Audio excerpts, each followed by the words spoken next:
Being the president of a country is a dangerous job. No one knows this better than Vladimir Putin, who over 20 years has survived 43 different assassination attempts. Get ready to find out how Putin survived, and how his 6 layers of security make him impossible to kill. Almost every year, Putin survives at least one assassination attempt. All of these experiences is partly why his security is so good, as they've had lots of training in real-life situations. Some of these assassination attempts were done very professionally, but thankfully for Putin, all of them were foiled. There was an attempt on Putin's life as soon as he became president back in 1999. This was by the Russian mafia. Putin had began cracking down on organized crime, which at the time was plaguing Russia. In retaliation, the Russian mafia tried to bomb Putin's car. A bomb was planted, but Putin's security found it. Some of the mafia members involved went to prison, while others were taken out. Later that year, Putin was almost assassinated in Uzbekistan. Uzbekistan militants planned to assassinate Putin while he was there on a state visit, but the plot was uncovered and the militants were arrested. A year later, in 2000, Chechen separatists planned to assassinate Putin. During his visit, a remote-controlled bomb was detonated near Putin's motorcade. Several of Putin's bodyguards were injured, but Putin himself survived. In 2002, Putin was almost assassinated using a jar of poison jam.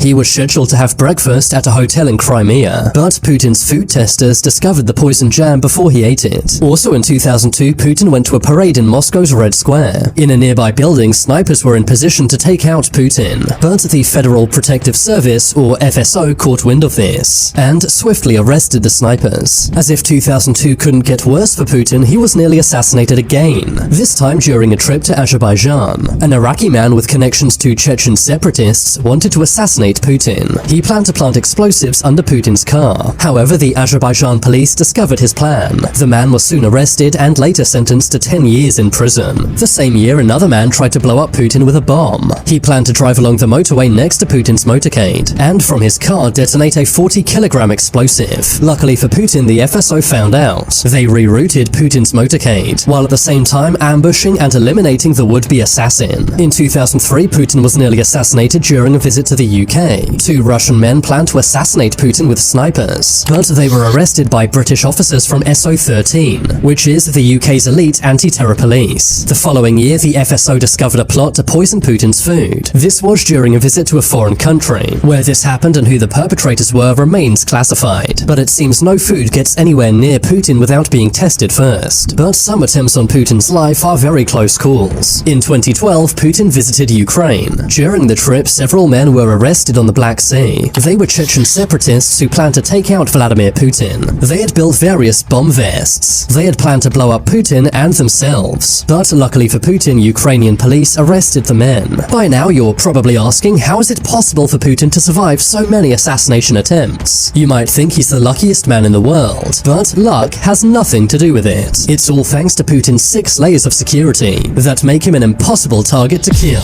Putin's first line of defense is the Federal Protective Service, better known as the FSO. Their job is to protect high-up Russian officials by any means necessary. Their budget is a blank check, meaning that no expense is spared when it comes to protecting Putin's life. The FSO's budget is classified, but it's believed to be in the billions of rubles. After all, the FSO employs over 50,000 people. Their training is intense, but it's nothing compared to the training of Putin's private army. In 2016, Putin formed the Rosguard. This is a private army which reports directly to Vladimir Putin, comprised of over 340,000 troops. The Rosguard's job is not to stop external assassination attempts, but instead to quell any internal threats to Putin. For example, coups or military takeovers. Putin's final human line of defense is the Presidential Security Service, better known as the SBP. Their job is to secure the president's life. These are the guys who will literally jump in front of bullets if they need to. The SBP are Putin's personal bodyguards, but as there's so many people behind the scenes, they should never really be used. The FSO and the Rosguard should have taken out any threat before the bodyguards even got involved. If Putin's bodyguards ever need to take action, this means over 2,500 people already failed in their jobs. Putin's bodyguards have insane training and a big responsibility. Instead of restraining any potential threats, their directive is to take them out. They're authorized to kill anyone who they perceive to be a threat. Putin's bodyguards are not allowed to be ex-police. That's because their training in restraint might make them less likely to use lethal force. Instead, Putin's bodyguards are mainly operational psychologists, coming from the highest ranks of Russia's special special forces. They're trained in spotting potential threats simply by analyzing a person's facial expressions. Putin does not allow his bodyguards to display any sign of weakness, meaning they must be equipped to deal with extreme temperatures. This means no sweating in heat or shivering in cold is allowed. Putin's bodyguards must be very strong and able to run for miles with no breaks. They also must be between 19 and 35 years old, be between 5'7" and 6'2" in height, and weigh between 75 and 90 kilograms. They must also speak at least 5 languages and understand politics. Something you'll notice about Putin's bodyguards is they're always carrying briefcases. However, these aren't briefcases at all. Instead, they're expandable bulletproof shields. Putin's bodyguards are also equipped with 9mm Gursa pistols, loaded with armor-piercing bullets. Putin's bodyguards also hold umbrellas. These do act as normal umbrellas, but they're made of Kevlar, meaning that they can double up as bulletproof shields. Some of Putin's bodyguards are even dressed in plain clothes. They blend into crowds, allowing them to get close to anyone they think could be a threat. Some of Putin's bodyguards will be far away, hidden in nearby buildings with snipers. Some sniper nests are clearly visible to deter any potential attacks, while others are stealthily hidden away. Putin's bodyguards also check any room he goes into before he enters, making sure there are no explosives, cameras, or listening devices. They also examine and taste all of Putin's food, making Putin impossible to poison. But Putin's 6 layers of defense don't just include humans. For example, Putin's limo.